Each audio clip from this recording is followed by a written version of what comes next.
আল্লাহ তাআলা বলেন, ওয়াইদ ক্বালা রাব্বুকা লিল মালাইকাতি ইন্নী জাইলুন ফিল আরদি খলিফা ক্বালু আতাজআলু ফীহা মান ইউফসিদু ফীহা ওয়া ইয়াসফিকুদ দিমা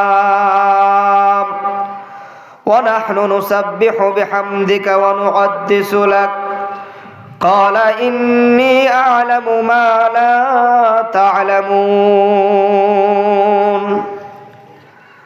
আল্লাহ সুবহানাহু ওয়া তাআলা যখন দুনিয়ার মধ্যে খলিফা নিযুক্ত করতে চাইলেন, আল্লাহ তাআলা ডাক দিয়ে বলেন, ও আমার ফেরেশতারা, শোনো, আমি দুনিয়ার মধ্যে খলিফা নিযুক্ত করতে চাই, মাখলুকাত সৃষ্টি করতে চাই। এমন মাখলুকাত আমি আল্লাহ সুবহানাহু ওয়া তাআলা সৃষ্টি করতে চাই যারা নাকি দুনিয়ার মধ্যে শ্রেষ্ঠ মাখলুকাত হবে, দুনিয়ার মধ্যে অন্য যত মাখলুকাত রয়েছে সবগুলা থেকে দামি হবে। এমন মাখলুকাত আমি দুনিয়ার মধ্যে ইনসানিয়াত সৃষ্টি করতে চাই। তোমরা কি বলো? ফেরেশতারা রাখতে বলেন, আল্লাহ, আমরা তো আপনার প্রশংসা করার জন্য যথেষ্ট। ওয়া নাহনু নুসাব্বিহু বিহামদিকা ওয়া নুকদ্দিসু লাক ক্বালা ইন্নী আ'লামু মা লা তা'লামুন।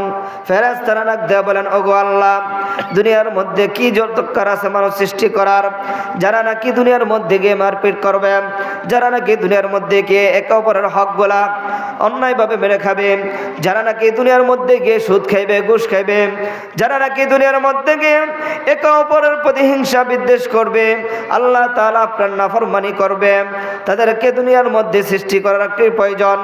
আল্লাহ তাআলা ডাক দিয়ে বলেন, ও আমার ফেরেশতারা, তোমরা শোনো, আমি আল্লাহ যা জানি তোমরা তা জানো না। সুবহানাল্লাহ। ক্বালা ইন্নী আ'লামু মা লা তা'লামুন। আল্লাহ সুবহানাহু ওয়া তাআলা বলেন, আমি আল্লাহ যা জানি তোমরা তা জানো না। ভাইরা আমার, বন্ধুরা আমার, এরপর আল্লাহ সুবহানাহু ওয়া তাআলা তাম দুনিয়ার মধ্যে সৃষ্টি করে আদম আলাইহিস সালাতু ওয়াস সালামকে সৃষ্টি করলেন। আদমকে সৃষ্টি করে সমস্ত ফেরেশতাদের মাধ্যমে এবং আদম আলাইহিস সালাতু ওয়াস সালামের মাধ্যমে একটি পরীক্ষার ব্যবস্থা করলেন।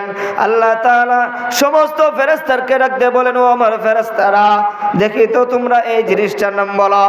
ওয়া আল্লামা আদামাল আসমাআ কুল্লাহা সুম্মা আরাদাহুম আলাল মালাইকাতি فقال أنبئوني بأسماء هؤلاء إن كنتم صادقين। আল্লাহ তাআলা যখন আদম আলাইহিস সালাতু ওয়াস সালামকে সৃষ্টি করলেন, আল্লাহ ডাক দিয়ে বলেন, ফেরেশতারা রে, দেখি তোমরা এই সমস্ত জিনিসগুলোর নাম বলো। সমস্ত ফেরেশতারা বলেন, আল্লাহ, আমরা তো এই জিনিসগুলোর নাম বলতে পারি না, আমরা জানি না, এই জিনিসগুলোর নাম আমাদেরকে শেখানো হয় নাই।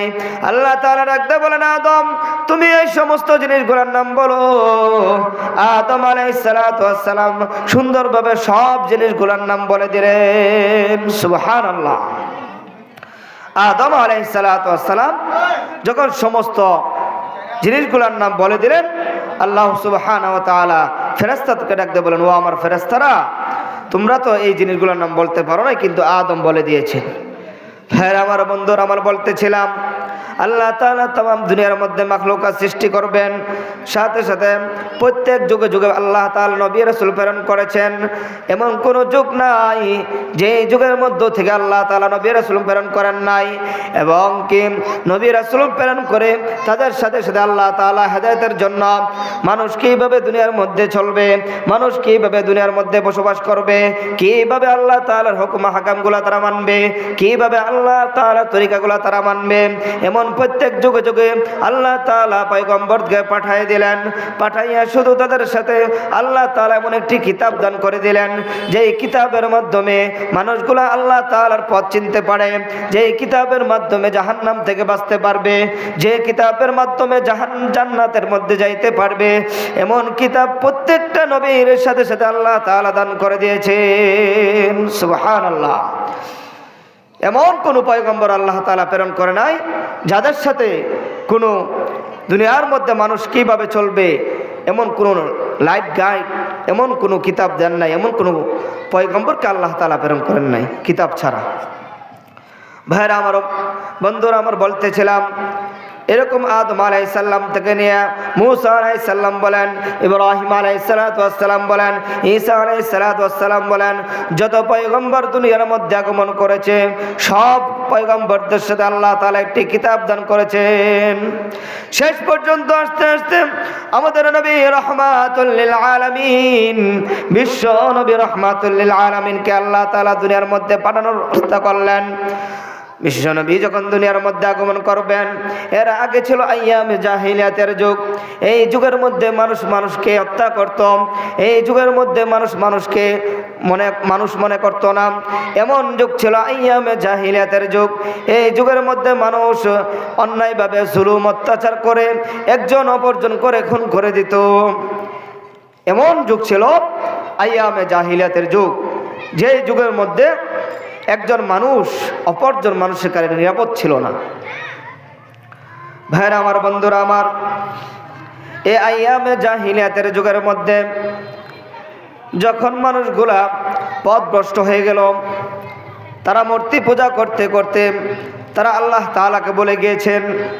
আল্লাহ তাআলা যে একজন আছে সেই কথাও তারা মনে নাই। সম্পূর্ণ আল্লাহ তাআলার ভুলে গিয়ে তারা এমন পথকে অনুসরণ করেছেন, এমন পথকে বেছে নিয়েছেন যেই পথগুলো ছিল মূর্তি পূজা করত, এমন পথ বেছে নিয়েছেন যেই পথগুলো ছিল জাহান্নামের পথ, এমন পথ বেছে নিয়েছেন যেগুলো আল্লাহ তাআলা সম্পূর্ণভাবে হারাম করে দিয়েছেন। ভাইরা আমার, বন্ধুরা আমার, আল্লাহ সুবহানাহু ওয়া তাআলা আইয়ামে জাহিলিয়াতের যুগে যখন মানুষের উপর এমন অত্যাচার জুলুম, একজন মানুষ অপরজন মানুষকে তারা মানুষ মনে করত না, একজন মানুষ অপরজন মানুষকে অন্যায়ভাবে জুলুম করে অত্যাচার করে হিংসা করে তাদেরকে ধ্বংস করে দিত, এমন একটা যুগ ছিল আইয়ামে জাহিলিয়াতের যুগ। এই যুগে আগ্রহ কেমন ছিল? এমন একটা যুগ ছিল জাহিলিয়াতের যুগ, যে যুগের মধ্যে মানুষ নাকি জীবিত কন্যা সন্তানকে দাফন করে দিত, যে যুগের মধ্যে মানুষ তার আপন কন্যা সন্তানকে দাফন করে দিত। আল্লাহু আকবার। আল্লাহর নবীর সাহাবী সফরের মধ্যে যাবেন, সফরের মধ্যে যাওয়ার সময় স্ত্রীকে বলে গেলেন, ও আমার স্ত্রী, তোমার গর্ভে যে সন্তান আছে সে যদি পুত্র সন্তান হয় তাকে দুনিয়ার মধ্যে বেঁচে রাখবে, আর যদি কন্যা সন্তান হয় তাকে জীবিত দাফন করে দিবে। নাউজুবিল্লাহ। ওই সাহাবী তখনও ইসলাম গ্রহণ করে নাই। ইসলাম গ্রহণের আগে এমন বর্বরতার যুগ ছিল। ছোট মাসুম বাচ্চা দুনিয়ার মধ্যে আগমন করলেন। আল্লাহর নবীর সাহাবী তখন ঈমান গ্রহণ করে নাই। আল্লাহর নবীর সাহাবী চলে গেলেন। এর মধ্য থেকে তাদের মধ্যে 5 বছর অতিক্রম হয়ে গেল। 5 বছর পর যখন আসলো, আয়েশা দেখেন 5 বছর একটা ছোট বাচ্চা কন্যা সন্তান ওই মার সাথে একসাথে। বাবা দেখে জিজ্ঞেস করলো, এই সন্তানকে? মা কেঁদে কেঁদে বললেন, এই সন্তান হলো তোমার একমাত্র কন্যা সন্তান। বাবার আগে ওই মাকে বলল, তোমাকে না বলেছিলাম দুনিয়ার মধ্যে যদি আমার পুত্র সন্তান হতো তাহলে তুমি দুনিয়ার মধ্যে তাকে রেখে দিতে, আর যদি কন্যা সন্তান হয় তাহলে জীবিত তুমি দাফন করে দিতে, কিন্তু তুমি দাফন করো নাই, তুমি তাকে দুনিয়ার মধ্যে জীবিত রেখেছো। এই অবস্থা দেখে বাবার চেহারাটা মলিন হয়ে গেল। ভাইয়ের আমার, বন্ধুরা আমার, দেখেন আইয়ামে জাহিলিয়াতের যুগ কেমন ছিল। এই 5 বছরের বাচ্চাটাকে ওই বর্বরতা বাবা জমিনের মধ্যে নিয়ে গেলে, পাহাড়ের মধ্যে নিয়ে গেলে, নেওয়ার পর গর্ত করে জীবিত পাথর মেরে তাকে দুনিয়া থেকে সরিয়ে দিয়েছে। নাউজুবিল্লাহ। জীবিত পাথর মেরে ওই কন্যা সন্তানটা 5 বছর বয়স, সে বাবাকে বাবা বলে ডাকতে পারে, মাকে মা বলে ডাকতে পারে। যখন বাবা তাকে গর্তের মধ্যে ফালানোর পর সে বললে, বাবা তুমি আমাকে কেন গর্তের মধ্যে ফালাচ্ছ? মা ডাকতে বলেন, ছোট মাসুম বাচ্চা 5 বছরের মেয়েটা ডাকতে বলেন, বাবা তোমার 2টা পায়ে ধরি, তোমার হাত জোর করে ধরে বলি, বাবা আমি ছোট মাসুম বাচ্চা, বাবা গো, তুমি আমাকে জীবিত পাথর মেরে আমাকে মেরে ফেলো না। বাবা তোমার পায়ে ধরে বলি, বাবা আমাকে ছেড়ে দাও, আমি যেখানে ইচ্ছা সেখানে চলে যাব, কিন্তু বাবা তোমার সামনে আর কোনোদিন পড়ব না। ওই নিষ্ঠুর বাবার অন্তরে একটু দয়া জাগলো না। নিষ্ঠুর বাবা 5 বছরের বাচ্চাকে পাথর মারে। আর এই পাথর যখন প্রথম পাথর মারল, মারার পর মেয়েটা এমন চিৎকার দিল, বাবা গো, আমাকে তুমি ছেড়ে দাও। আল্লাহর নবীর সাহাবী যখন ইসলাম গ্রহণ করার পর আল্লাহর নবীর কাছে এই কাহিনী বলতেছেন, আল্লাহর নবীর সাহাবী বলেন, ও আল্লাহর রাসূল, আমার মেয়ে আমাকে ডাকতেছেন, বাবা গো, তুমি আমাকে ছেড়ে দাও। কিন্তু আমি এই কথাগুলো শুনতেছি, আমার হৃদয়টা এত পাষাণ হয়ে গেছে, আমার হৃদয়টা এত কঠিন হয়ে গেছে যে আমি আমার মেয়ের প্রতি একটু দরদ হলো না, আমি তাকে একটু ছাড় দিলাম না, বরং তাকে আমি দয়া না করে আমি আরেকটা পাথর নিক্ষেপ করলাম তার গায়ের মধ্যে। এই 5 বছরের কন্যা সন্তানটা চিৎকার করতে করতে দুনিয়া থেকে চিরবিদায় নিয়ে চলে গেছেন। ওগো নবীজি, এর জন্য আল্লাহ তাআলা আমাকে ক্ষমা করবে কি? রাসূল সাল্লাল্লাহু আলাইহি সাল্লাম বলেন, তুমি যদি তওবা করতে পারো আল্লাহর কাছে, খাস দিলে তওবা করো, তাহলে তোমাকে আল্লাহ তাআলা ক্ষমা করে দিবেন। ভাইরা আমার, বন্ধুরা আমার, বলতেছিলাম আইয়ামে জাহিলিয়াতের যুগ কেমন ছিল। এই যুগের মধ্যে আমার রাসূলকে আল্লাহ তাআলা দুনিয়ার মধ্যে প্রেরণ করবেন। এমন সময় যখন আসলো, আল্লাহু আকবার, মা আমেনা ডাক দিয়ে বলেন, যখন রাসূল আমার গর্ভের মধ্যে আসলো, তখন আমি দেখতে পেলাম আকাশ থেকে একটি নূর, একটি আলো যেন আমার শরীরের মধ্যে প্রবেশ করলো। শুধু তাই নয়, প্রবেশ করার পর শাম থেকে সিরিয়া পর্যন্ত সমস্ত কিছু আলোকিত হয়ে গেল। মা আমেনা বলেন, রাসূলুল্লাহ সাল্লাল্লাহু আলাইহি সাল্লাম যখন আমার গর্ভের মধ্যে আসলো, দুনিয়ার মধ্যে স্বাভাবিক যে মহিলারা গর্ভবতী হলে যে অবস্থা হয়, এই রকম কোনো কিছু আমার মনে হয় না। দুনিয়ার মধ্যে যখন কোনো মহিলা গর্ভবতী হয়, তাদের মাথা ব্যথা হয়, তাদের কোমর ব্যথা হয়, তাদের পা গুলো কামড়ায়, এমন ব্যথা হয়। কিন্তু মা আমেনা বলেন, ইয়া রাসূলুল্লাহ, ইয়া হাবিবাল্লাহ, যখন আমার গর্ভের মধ্যে আসলো, তখন আমি আমেনার এরকম কোনো কিছু অনুভব হয় না। সুবহানাল্লাহ। ভাইরা আমার, বন্ধুরা আমার, তাহলে এমন রাহমাতুল লিল আলামিনকে আল্লাহ দুনিয়ার মধ্যে এমন সময় প্রেরণ করেছেন যে দুনিয়াটা সমস্ত অন্ধকার, জাহিলিয়াতে অন্ধকার, অন্ধকার যুগে পরিণত হয়ে গিয়েছিলেন। ভাইরা আমার, বন্ধুরা আমার,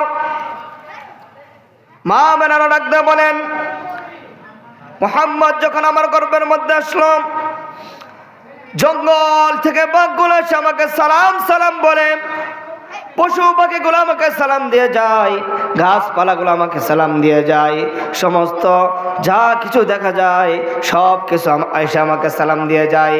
শুধু তাই নয়, সালাম দিয়ে বলে, ও আমেনা শোনো, তোমার গর্ভের মধ্যে এমন ব্যক্তি আছে, তোমার গর্ভের মধ্যে এমন একজন ব্যক্তি আছে যে নাকি দুনিয়া এবং আখিরাত সমস্ত জাহানের বাদশা হয়ে যাবে। সুবহানাল্লাহ।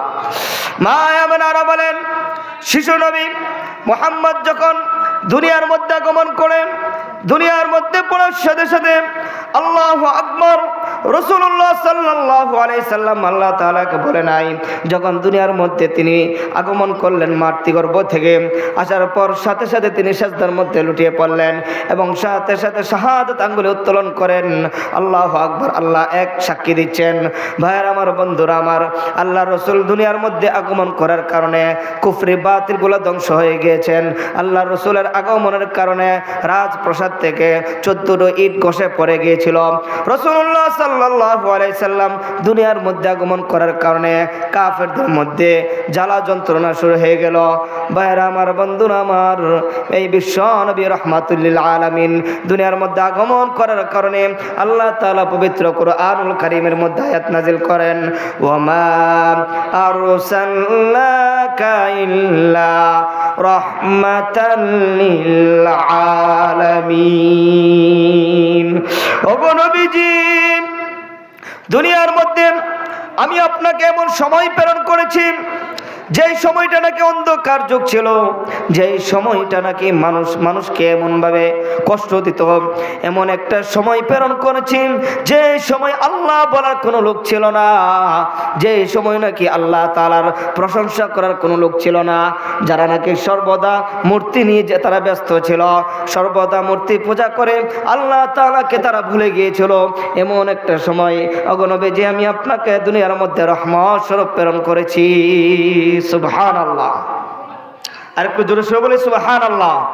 এমন একটা সময় প্রেরণ করেছি যে যুগের মধ্যে আল্লাহ তাআলা বলার কোনো লোক ছিল না, আল্লাহকে চিনবে, তাদেরকে দাওয়াত দিবে এমন কেউ ছিল না। ভাইরা আমার, বন্ধুরা আমার,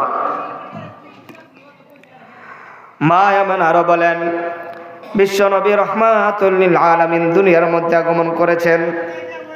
এই আগমনের কারণে আল্লাহু আকবার, দুনিয়াতে রহমাতুল লিল আলামিনের কারণে আল্লাহ তাআলা এমনভাবে দুনিয়ার মধ্যে বরকত নাজিল করতেছিলেন। মা আমেনা বলেন, শিশু মুহাম্মদকে যখন গ্রাম থেকে বনি সাদ গোত্রের মহিলারা যখন নেওয়ার জন্য আসছিলেন, বনি সাদ গোত্রের মহিলা হালিমা সাদিয়াও ছিল। হালিমা সাদিয়া বলেন, আমি বাড়ি থেকে রওনা হয়ে গেলাম, আমি বাড়ি থেকে রওনা হয়ে বনি সাদ গোত্রের মহিলাদের সাথে আমি রওনা হয়ে গেলাম। আমার গাধাটা এমন দুর্বল ছিল যে গাধাটা নাকি বনি সাদ গোত্রের অন্য মহিলাদের সাথে তারা এগিয়ে তারা চলাফেরা করে কুলাইতে পারতেছে না। হালিমা সাদিয়া বলেন, আমি এমন একটি দুর্বল গাধা নিয়ে তাদের জন্য রওনা হয়ে গেলাম মক্কার মধ্যে শিশু আনার জন্য। ভাইরা আমার, বন্ধুরা আমার, হালিমা সাদিয়া যাইতেছেন, যাইতে যাইতে যখন পাশের গোত্রের লোকগুলা বলল, হ্যাঁ হালিমা সাদিয়া, তোমার গোড়াটা এত দুর্বল কেন, তোমার গাধাটা এত দুর্বল কেন? হালিমা সাদিয়া বলেন, আমার গাধাটা এত দুর্বল যে আমি তাদের সাথে কোলায় উঠতে পারতেছি না। ভাইরা আমার, বন্ধুরা আমার, ওই সাদ গোত্রের অন্য মহিলারা তাদের বাহনটা ভালো হওয়ার কারণে তারা আগে আগে চলে গেল। আগে চলে যাওয়ার পর যখন তারা ভালো ভালো যেই শিশুদের মা বাবা দুনিয়ার মধ্যে আছে এবং ভালো অবস্থানে আছে, তারা ওই বাচ্চাগুলোকে নিয়ে নিলেন। গ্রাম থেকে গিয়ে মক্কার মধ্যে ওই যেই অভিভাবক যাদের মা বাবা আছে, যে শিশুরা, ওই শিশুদেরকে তারা নিয়ে গেলেন। কেন? মা বাবা থাকার কারণে তাদের টাকা পয়সা ভালো দিবে এবং অনেক টাকা পয়সার মালিক হবে, এই জন্য দুধ পান করানোর জন্য তারা আগে আগে নিয়ে নেবে। ভাইরা আমার, বন্ধুরা আমার, এইদিকে হালিমা সাদিয়া তিনার স্বামীকে সাথে নিয়ে রওনা হয়ে গেলেন, মক্কার পথে রওনা হয়ে গেলেন। যাইতে যাইতে যাইতে যাইতে যায় দেখেন সমস্ত শিশুরাকে নিয়ে চলে গেলেন। হালিমা সাদিয়া বলেন, আমি যাওয়ার পর এমন কোন ধনী লোকের শিশু ছিল না, একমাত্র শিশু মুহাম্মদ ছিল। শিশু মুহাম্মদের বাবা দুনিয়ার মধ্যে নাই, মা দুনিয়ার মধ্যে আছে। এই খবর যখন শুনে হালিমা সাদিয়া বলেন, এরপরে আমি এই এক অবস্থা দেখে হালিমা সাদিয়া বলেন, শিশু মুহাম্মদের বাবা দুনিয়ার মধ্যে নাই, এই কথা শুনে কেউ নিতে রাজি হলো না। বাহেরা আমার, বন্ধুরা আমার, এইদিকে হালিমা সাদিয়া, আল্লাহু আকবার, আল্লাহ তাআলার কুদরতে হালিমা সাদিয়ার কপালটুকু জলমল করতেছে। যখন অন্য কেউ শিশু মুহাম্মদকে নিল না, হালিমা সাদিয়া আসলো। আসার পর বলেন, এই বাড়ির মধ্যে একটা বাচ্চা আছে যার নাকি মা আছে বাবা নাই। এই কথা শোনার পর সমস্ত অন্য যাত্রীগুলো চলে গেল। হালিমা সাদিয়া বলেন, আমি আমার স্বামীর সাথে পরামর্শ করি। হালিমা সাদিয়া তার স্বামীর সাথে পরামর্শ করলো, ও আমার স্বামী, সমস্ত ধনী শিশুগুলোকে নিয়ে গেছেন, এখন একটি মাত্র বাচ্চা আছে যার নাকি বাবা দুনিয়ার মধ্যে নাই। একটি মাত্র শিশু আছে যার বাবা দুনিয়ার মধ্যে নাই। যদি আপনি অনুমতি দেন তাহলে আমি ওই শিশুটাকে নিয়ে আমি চলে যাব। ভাইয়ের আমার, বন্ধুরা আমার, হালিমা সাদিয়ার বাবা স্বামী বললেন, ও আমার স্ত্রী, আমরা খালি হাতে ফিরে যাওয়ার চাইতে ওই শিশুটিকে নিয়ে আমরা আমাদের গ্রামের মধ্যে চলে যাই। এখন রাজি হলেন হালিমা সাদিয়া। আনার জন্য গেলেন মা আমেনার কাছে। মা আমেনা যখন শিশুটিকে কোলে নিয়ে যখন হালিমা সাদিয়ার সামনে আসলেন, হালিমা সাদিয়া বলেন, যখন শিশুর মুখ থেকে কাপড়টা সরানো হলো, হালিমা সাদিয়া ডাক দা বলেন, আল্লাহর কসম, আল্লাহর কসম, আমার কাছে মনে হয়েছে এ নাকি আকাশ থেকে সম্পূর্ণ সূর্যটা আমার হাতের মধ্যে চলে আসলো। সুবহানাল্লাহ। আমার রসুল এত সুন্দর ছিল, রসুলকে যখন হালিমা সাদিয়ার হাতে তুলে দিলেন, তখন হালিমা সাদিয়া ডাক দিয়ে বলেন, আসমান থেকে চন্দ্রটা আমার হাতের মধ্যে চলে আসলো।